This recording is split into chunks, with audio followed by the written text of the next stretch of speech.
Hello, everybody. Today is Monday, October the 16th, and you're listening to the Daily AI Show live on all channels that matter.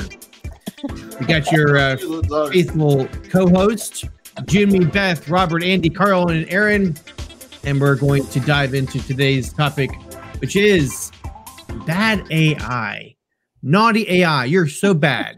Bad AI. So, how to spot them and how to avoid them. Well, let's start with the basic obvious premise is what is bad AI? That's like, is it like the eye of the beholder kind of thing? Are we like bad AI is from one perspective is not the same from another? Is that how we're going to do it? We're going to define it in real terms. Who wants to take a crack at that? So just a quick clarification, it's bad AI use cases. Oh. So So that may be eye of beholder. Yeah. I'll give you five bad AI use cases. 1, deepfake. 2, autonomous weapon systems. 3, bias and discrimination built into AI deliberately. AI enhanced cyber attacks, and finally surveillance and privacy violations. That's all thanks to ChatGPT-4. So it's telling you what you shouldn't be using it for. Oh, how funny! Right. Yeah, I'm not sure if I trust the source. Much more important than that. But quite frankly, though, a lot of those could be eye of the beholder. You know, if we're in the middle of a war and we're trying to fight off, I don't know, the robots. Maybe using autonomous drones might be the way to go. I don't know. So sticking if we're in a war against the robots, I'm not sure you trust the drones. Like, why are you trusting the drones, Robert? Because they're programmed. Because we program them properly. The fully sentient robots, we're fighting against them, but we have robots that have not been made sentient. Have you not watched Battlestar Galactica? Yes. I love that series. Awesome. That was a good game too. Back to business use cases and which ones are bad. Okay. So Andy, you were trying to make a point. What was your? I was going to just expand upon autonomous weapons, because it's not just individual AI driven autonomous weapons that could get out of hand and make bad decisions about who to kill. But there are, much larger scale AIs that have already been developed. Palantir, for example, offers, militaries, the overall AI driven military campaign. And I assume that's what they're offering.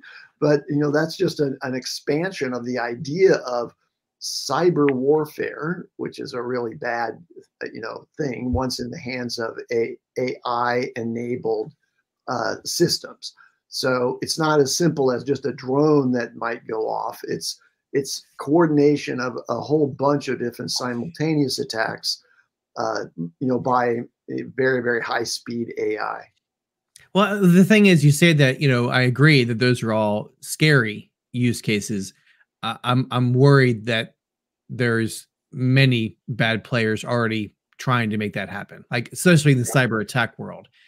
That really scares me. That let's say they want to take out our power grid or our water systems or things that are all run by computers. That could be very scary. But let's not get into that. But I guess who else has got an opinion about use cases? What kind of use cases that were not mentioned that you think are not worth talking about? I'm thinking, so a lot has been, we've come a long way in terms of image generation. So one use case, which to me kicks off a whole set of dilemmas and ethical considerations, is there was a man in Quebec that was charged for creating child pornography using image generation tools. So the question is he hurting? Who is he hurting? Oh, he's hurting a lot of people, because generating the content is just as bad as viewing the content. And yeah, I wouldn't disagree with that statement at all. But from a legal sense, any defense lawyer would argue, well, this person did not really hurt X people. And you could be twisted enough and say, well, in reality, he's actually could be saving people because instead of acting on said urges, he just creates said urges. But he's also perpetuating said urges. He's also feeding said urges. He's also fueling said urges. So all of that, that's why it's illegal to be in possession of things like that. Yeah. I don't think the rules, though, now, obviously got arrested and so on.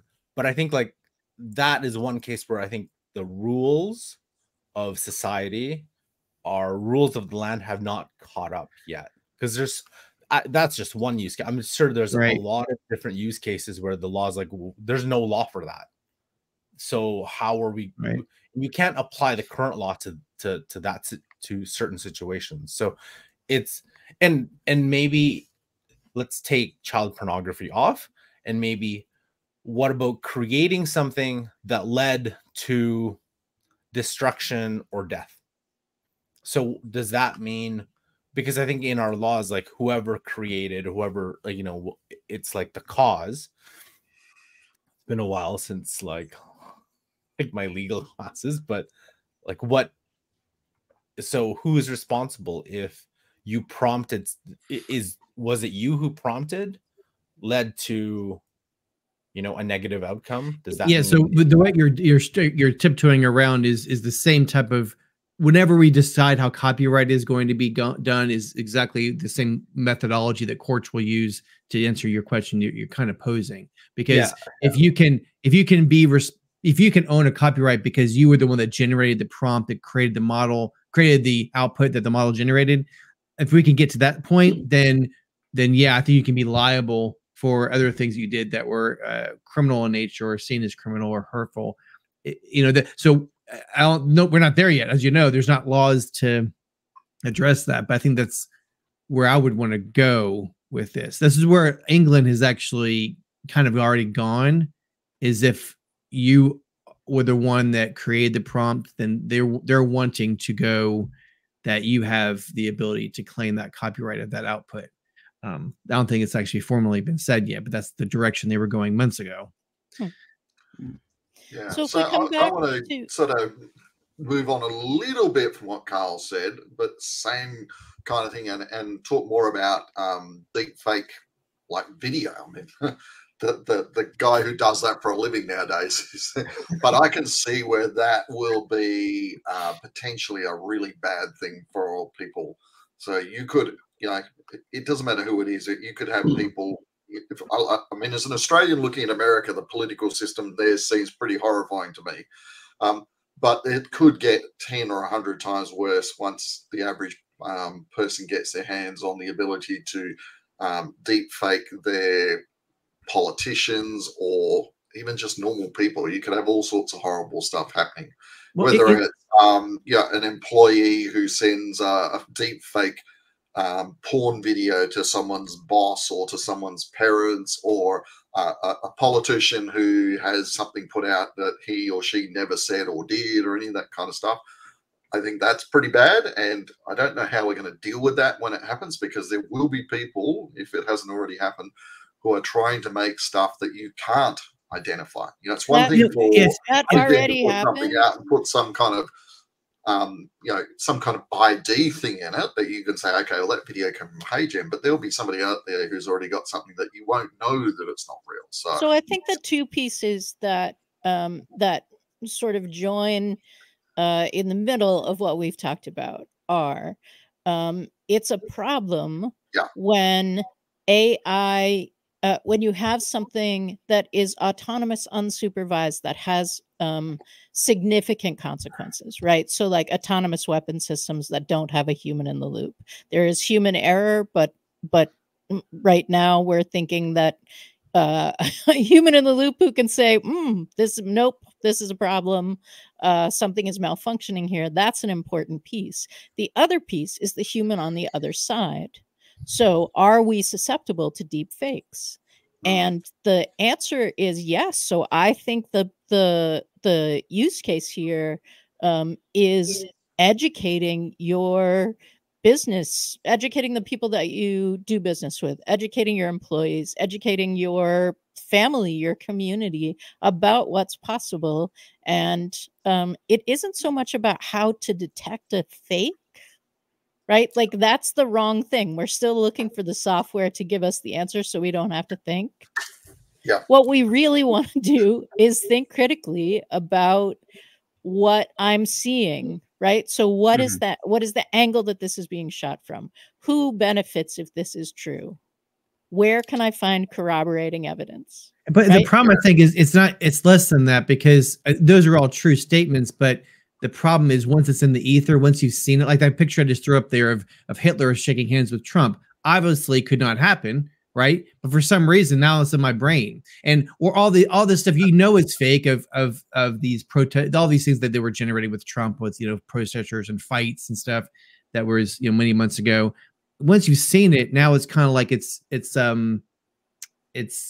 subconsciously. So even though it's not real, subconsciously you could start generating negative publicity from lots of deep fakes. So that's my thinking on it, is we already know what's fake, but eventually it'll get harder and harder to detect. Maybe it's not politicians, maybe it's your coworker, maybe it's audio. Now, as you know, it'll become more of an issue is when you start having co-workers or family members doing stuff to other people.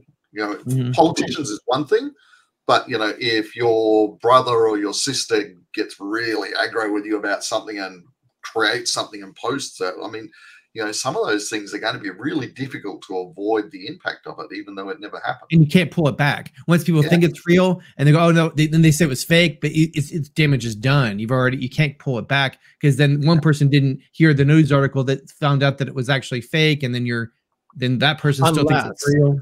Unless it's reverse, where we all assume everything's fake now. Like, so there could be it's dangerous on the other side. Yeah. Right. It's like, audio is already like, I know that courts have a hard time accepting audio as evidence, because it's so right now, I wouldn't trust a bit of audio. You could just type it in and, hey, Jane, can just 11 Labs, everybody could do it now. Note to all people watching and hearing us, we are actually speaking. This is really us talking about how you should never believe anything that you see or hear ever again. Right. Like that's why we're live.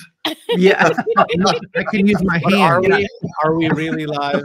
Are we really live? Well, to speak on that subject a little bit, Beth, and you're right. I agree with you. We do need to develop our critical thinking on that. And Carl, I think that's probably the direction we're going to be going to, is that's going to be our default setting. Just like how I can spot a spam email like that in my my email thread.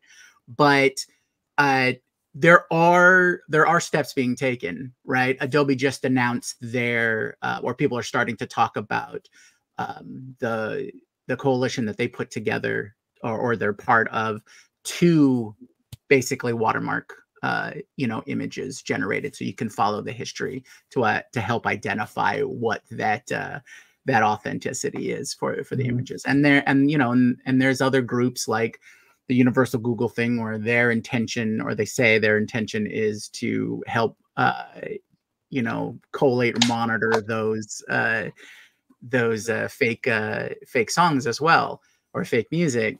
Or AI creating music, I should say that's probably more accurate. But we're definitely going in a direction where the software and the solutions are getting to that point that'll help inform us.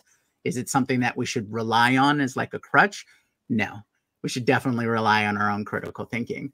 But it's good to know that they exist, and that's a direction going to because it's just another tool to help us make our own decisions. The puck is constantly being pushed, though. I mean, so the detector is only as good as, and it's always going to be trying to catch up to AI.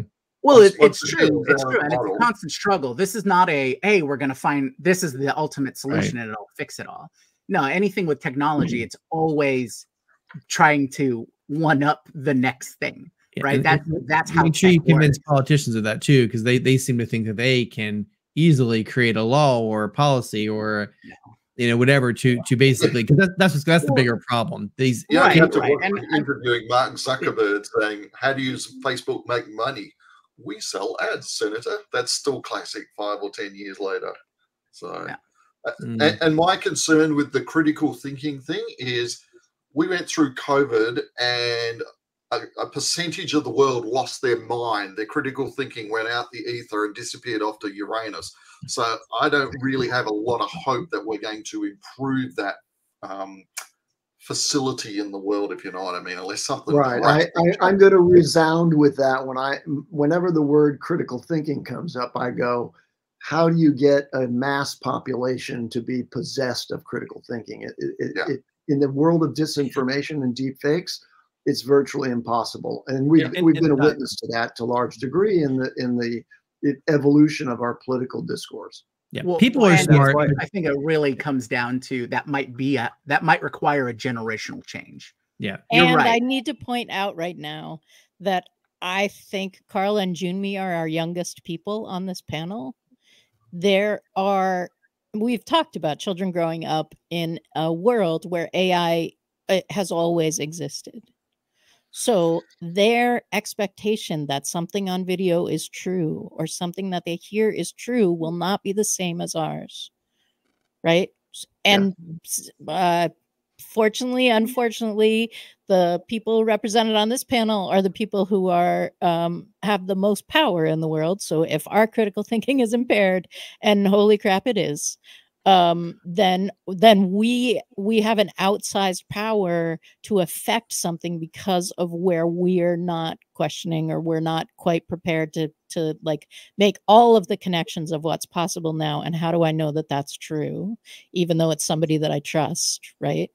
But that's a us thing. That's like, we need to be talking to our people about what's possible now and what, like, how do you answer questions when you don't know right away, when you think you know? I think it's so disappointing. You see either secondary, higher education not having concrete plans for AI, either sticking their head in the sand or banning it, or just individuals trying to teach, but then some, because that's what I mean, like the critical thinking aspect of everything because of AI is so important, yet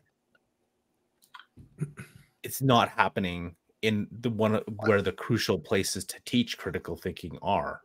And so I think as far as the education side of things go, Carl, I think that will change in time. We're so new for most of this that I just don't think a lot of people have even come to grips with what the hell it is. So, we've talked on a previous show about the education industry and, using AI to train students and that kind of stuff. I think we will make progress in that space. It just may take a bit longer. You got to remember, we're all quote unquote advanced users of this stuff. So our viewpoint, I think, is more advanced than the average member of the public who just maybe doesn't deal with this kind of thing on a regular basis. Right. Yeah. I want to shift the conversation to a sort of a grifter level of application of bad AI, which is identity theft. And use cases. Yeah.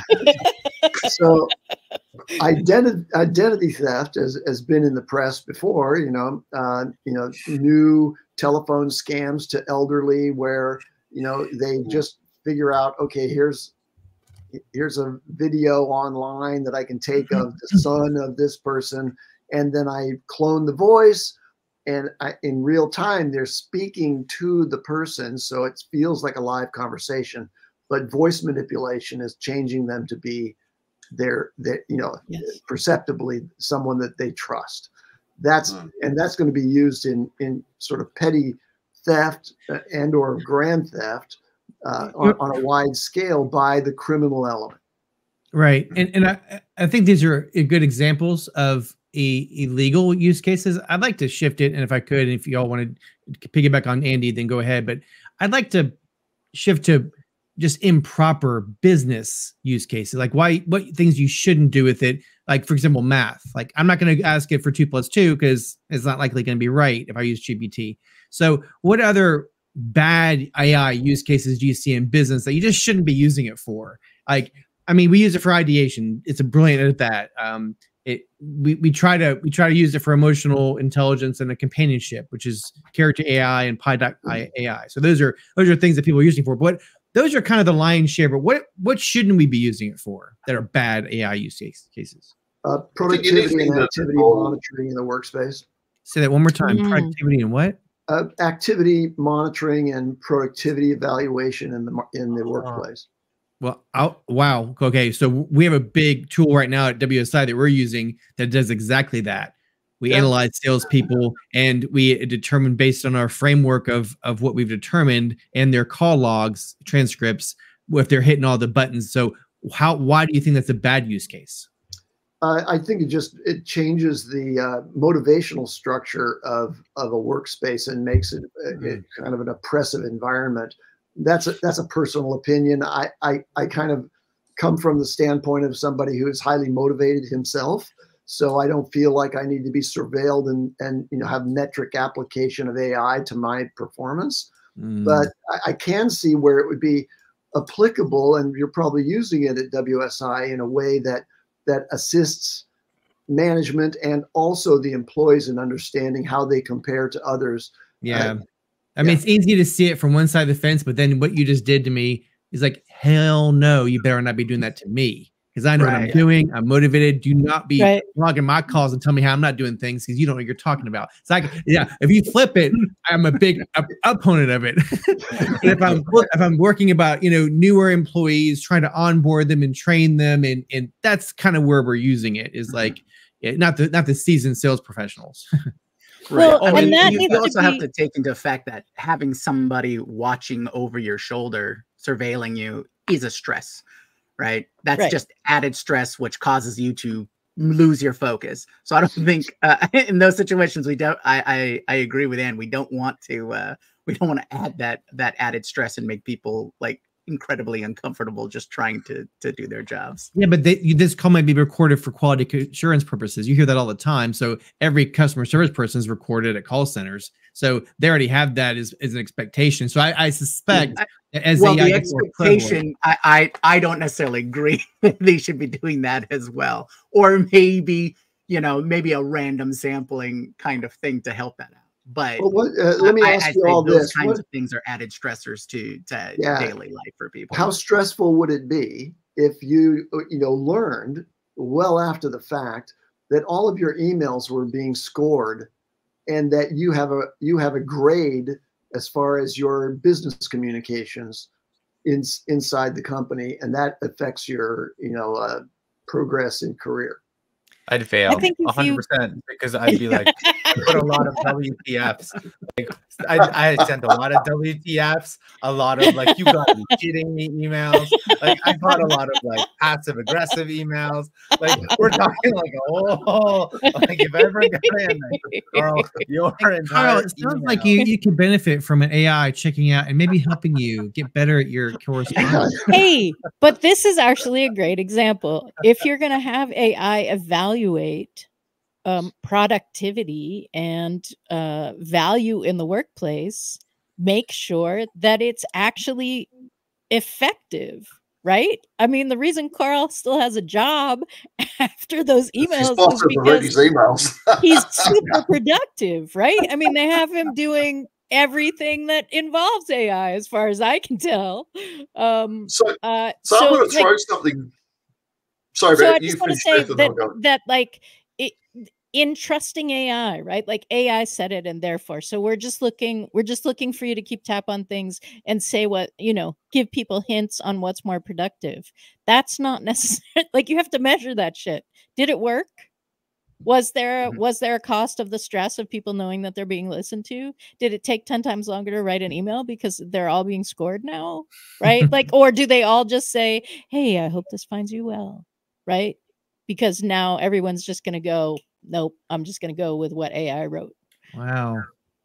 So I've got a slight good points. Good points. I can actually see a point where the monitoring thing, I would perceive it as a good thing. And I'll give you an example. Back in the dim, dark, distant past, I used to work in sales before I got into IT and marketing. And I always had this, I don't know, this thought at the back of my head, am I saying the right thing? Am I doing the right thing? If I had an AI tool that could monitor what I was saying on the phone to a prospective client, and looking at the notes that were going in my CRM and giving me feedback like a coach, Yes. rather than monitoring me and saying, you've been a naughty boy, but saying, okay, you did this really well, you could do better by trying these things. I think that would be a really powerful tool in using that kind of thing. So, and I don't know how available that kind of stuff is, but I'm sure it will be available. It's all about how you apply it and how you teach people how to. I mean, there's a lot of bad agents that if you could use this tool to be a completely jerk boss, or you could use it to be a very helpful, and of course, as an employee, if you're insecure, no matter how it's presented, you're going to take offense and be like, cry yourself to sleep at night like Carl does. So I don't know if very well.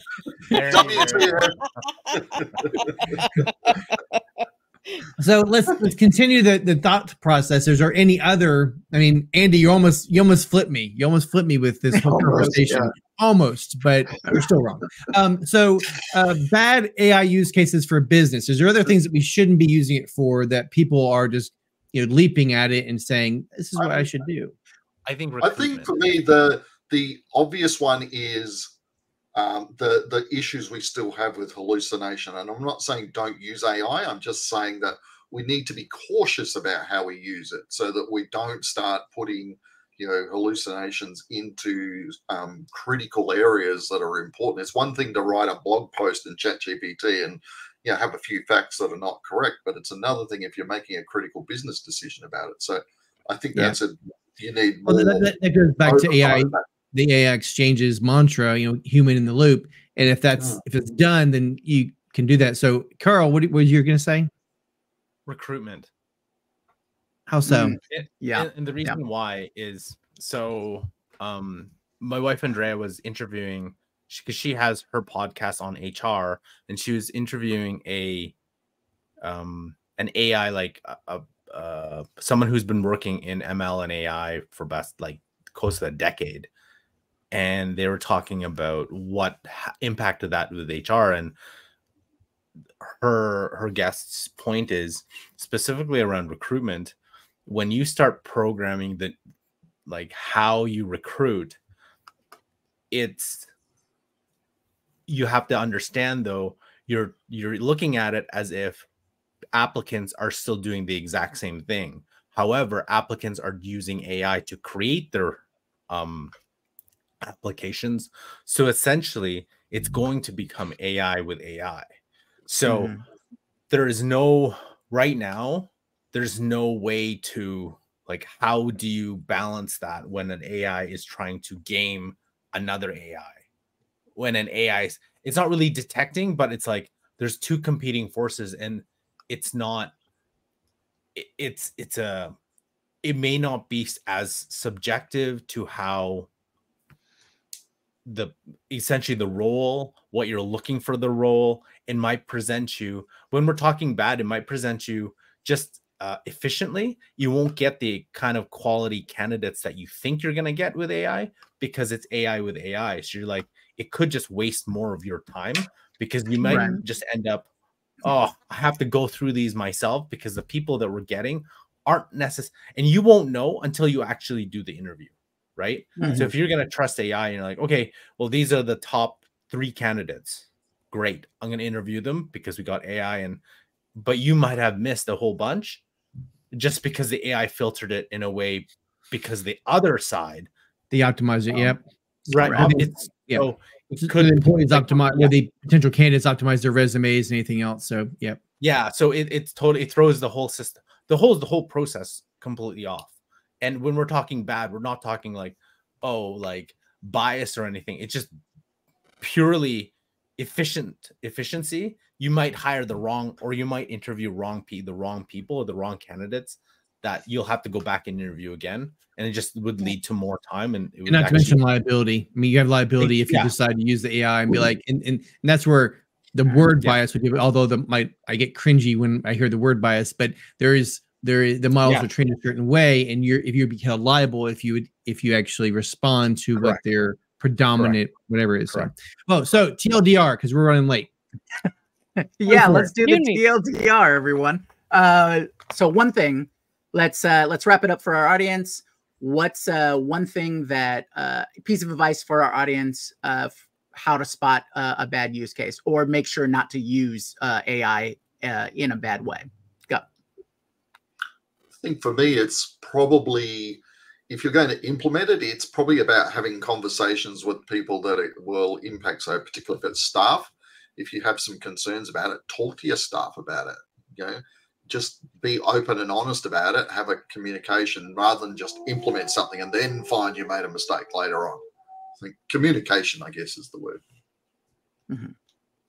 So I think the lowest hanging, easiest implementation are things that are repetitive, repeated, and fairly low stake for catastrophic failure kind of thing. And so if you look at the flip of that, taking something that's a pain in your butt, but you only do once, not a good use case for AI. And if like it does it wrong, it's a catastrophic problem for your business, also not a good use case for AI. There's a bunch of room between those two things, but. So I think for me, TLDR is bad use cases is anytime you don't insert yourself into the process at some point to monitor the output. Right. But more importantly, are you knowledgeable enough of the topic to be able to discern whether the output is false or hallucinated or inaccurate? So I guess that's my bad use case suggestion is to what do you call it? Get other opinions before, because I actually asked ChatGPT some things, and then I'll cross-reference it with Google's response to the same question if I'm going to post it. You know, that's my TLDR. I'll just say that your detector should be sensitive to the inclusion in any communication, whether email or voice, of personal information that it's just improbable that they might have. Or you want to validate that they have a legitimate source of that private information, and that would be your first line of defense. All right. I just wanted to go actually further from what take what Robert said a little bit further and think that anything that you should be outputting, in addition to are human but an actual expert in it, because I think that's where the people who actually are knowledgeable in said area can spot hallucinations, can spot, oh, that sounds right, but that's just a little off, like those kind of things to ensure that, you know, what you're outputting is actually like legit. Yeah. And I'll only add a little tidbit onto that is verify your sources and implement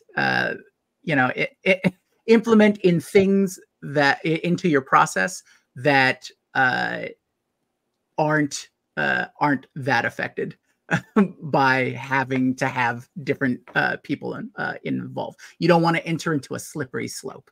I guess that's basically what it comes down to, and that's what I got. All right. And on that note, Junmi is going to pull up the video clip. Well, we like Robert. So we'll end it there for today. And everybody join us tomorrow for another episode of the Daily AI Show. Happy Monday, everybody. Happy Monday, everybody. Show 51. Woo!